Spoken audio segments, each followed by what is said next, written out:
Mga kapuso, nandito pa rin po tayo sa entrance ng Manila North Cemetery kung saan as of 6 o'clock ngayong umaga, nakakaisang oras pa lamang po na pagbubukas ng sementeryo ay nasa 1,700 na ang pumasok dito. Base po yan sa opisyal na bilang ng pulisya. Inaasahan nga po ngayong buong maghapon na abot ng hanggang 1,000,000 tao. Last year po kasi umabot daw yan ng 930,000.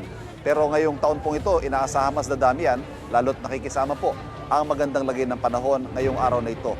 Kahapon po umabot naman ng 110,000 ang crowd estimate ng Manila Police dito po sa Manila North Cemetery sa buong maghapon.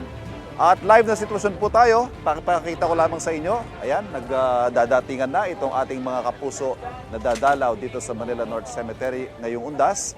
Pero tulad po ng taon-taon na nating nakikita, bagamat may mga paalala naman eh. In fact, ang kulit na nga ho natin sa pagpapaalala sa mga bawal, eto, andito pa rin yung mga ipinagbabawal. Yan, bawal ho kasi ang sigarilyo, lighter.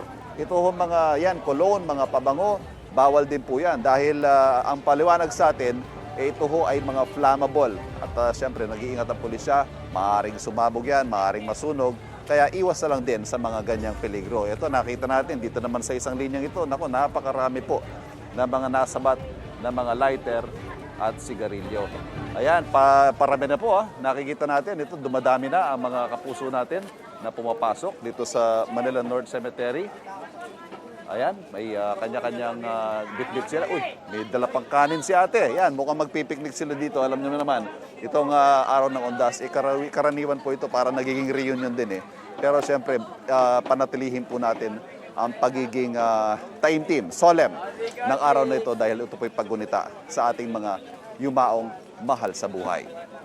Mamaya po makakausap natin, paparating na si Manila Police District Director Brigadier General Tom Ibay, kaunay po ng isinasagawang security arrangements ng pulisya dito sa Manila North Cemetery dahil sa dami po ng taong inaasahang daragsa dito ay talaga namang kailangang higpitan ang seguridad dito sa Manila North Cemetery.